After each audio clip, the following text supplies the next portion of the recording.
Going to talk about bullets again. I detailed in a great amount a number of years ago, had photographs and everything of bullets and so forth, how bullets performed in game and one thing another. Since that point in time, there have been a considerably new amount of rifle bullets manufactured that are different in a way that may be good, and different in a way that it may not be good.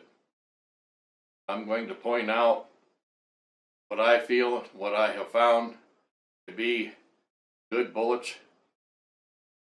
It's not, I can't cover every last single bullet that there is, but I'm going to basically cover the bullets that I consider acceptable for hunting purposes, or velocities that are a bit lower velocities, what I consider below for a hunting cartridge. Velocities that are down there around 2,800 feet a second.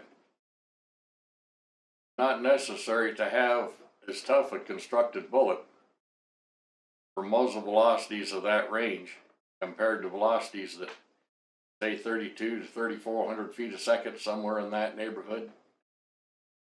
It should be very obvious that the higher velocities bullet striking game at considerably higher velocities has a greater effect on the bullet. Some bullets cannot stand some of these velocities as the normal range of bullets. Bullets made by the hot car method, anything that's put out by Spear, all those bullets are suitable for normal velocity cartridges, up to say even 3,000 feet a second. But of course, we've got to take into consideration the range that you're shooting and everything else. So many bullets put out by Sierra may also be entirely acceptable. They have a line of Game King bullets, a line of boat tail bullets that are Game King bullets. Lately they've got tipped Game King bullets and one thing another. And depending on the situation and one thing another, those bullets may be acceptable. But when it comes down to it, for the most part, I prefer a bullet of heavier construction. The velocities that I run bullets at and cartridges that I happen to shoot, I'm going to detail near as I can most of those bullets. All the Nosler Partitions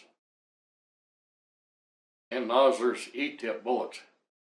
Those are really good, tough bullets that perform properly out to normal game ranges. As a rule, are very accurate, properly worked up loads for a rifle. Nosler Accubonds, Nosler long range Accubonds. These are very good bullets. You've got to keep in mind that those bullets were made for longer ranges, the long range Accubonds, even the normal Accubonds. Normal Accubond is a tougher bullet, it's got a thicker jacket on it. It's going to show less, expansion and one thing another than the long range Accubonds. They're made by necessity to be very thin jacketed in the front and are going to open quicker. So I consider those bullets, that come into their own out there around 400 or 500 yards and further, the long range Accubonds. You're just going to be shooting probably inside of 400 yards or something. Just the normal Accubond would be a better choice because it's got a thicker jacket. Barnes X triple shocks, Barnes tipped triple shocks, Barnes long range triple shock bullet. These are all very tough bullets. and they'll work, you know, at almost any velocity very, very well, and they really kill game very, very well. You got to understand that these heavily constructed bullets, such as the triple shocks and the E-tips and so forth, these bullets are much tougher. So, rule of thumb, I would use 2,300 feet a second minimum velocity that you should be using these bullets. Let's say that at 500 yards, a given Barnes bullet or a Nosler E-tip slowed down to around 2,300. I believe that that's where you need to draw the line. You don't need to shoot farther than that, because the bullet's not going to expand well enough.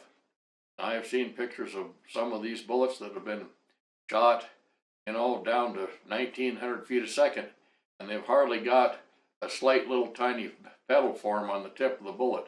That's not what you want. You want the bullet to expand back to at least full diameter when it hits game, to be able to give you the effect. And bullets that have properly expanded are going to be, somewhere 2.5 times the actual diameter when you shoot them. Hornady soft point interlocks, Hornady interbond bullets, which is a bonded bullet. Those bullets expand quite well, you see, and they hold together reasonably well. They're very, very accurate bullets. Spear Grand Slam is a tougher bullet than some of the other spear bullets that they have. These bullets are very good game bullets. Swift Scirocco's, Swift A-frames, they're both very good bullets. The Scirocco being a bonded core bullet. Very, very accurate Federal TLR Edge bullets. The Remington pointed soft point core lock. The Hammer bullets, which is an all copper bullet, something like a Barnes with grooves in it, considerable number of grooves. The Woodledge line of bullets are very, very tough, very, very good bullets. And lately here we have now a tipped core lock bullet. Well, I wouldn't use that bullet at all for closer range shooting. The bullets, by necessity, have a big cavity in the front end to accept that plastic tip, and they expand quite quickly. At shorter ranges too quickly.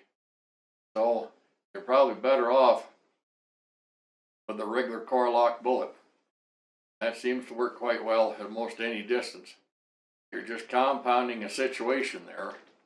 Not that that tip core lock isn't a good bullet and an accurate bullet, but you're probably going to be disappointed when you shoot a bull elk in the shoulder at 50 yards with that bullet, because the bullet's just going to pretty much go to hell.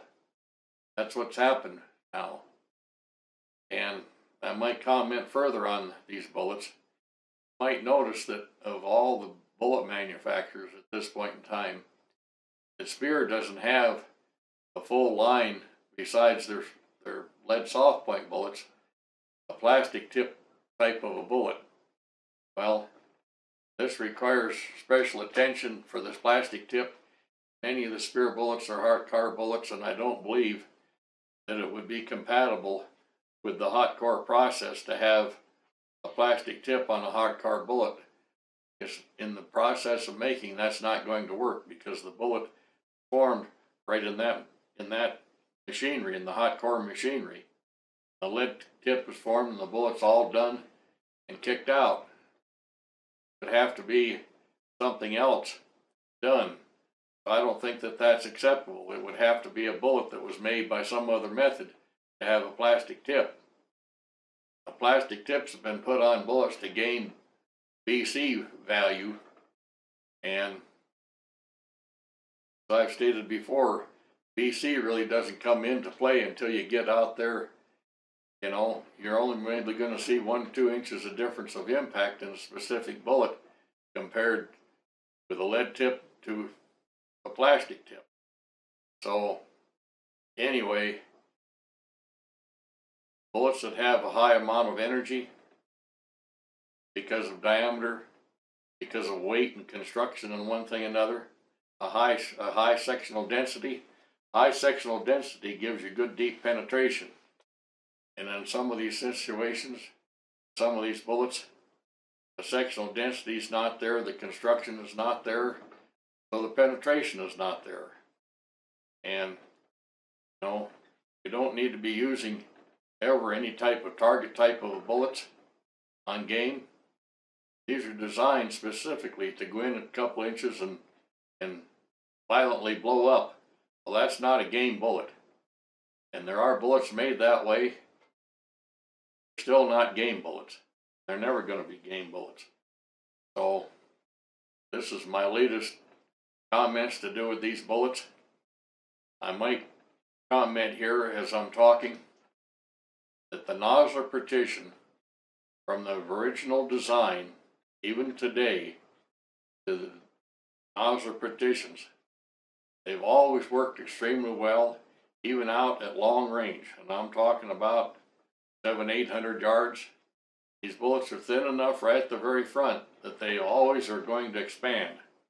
And depending on the distance that you shoot things, these bullets, as a rule, a Nosler Partition will penetrate all the way through most game, and it's rare to recover a bullet.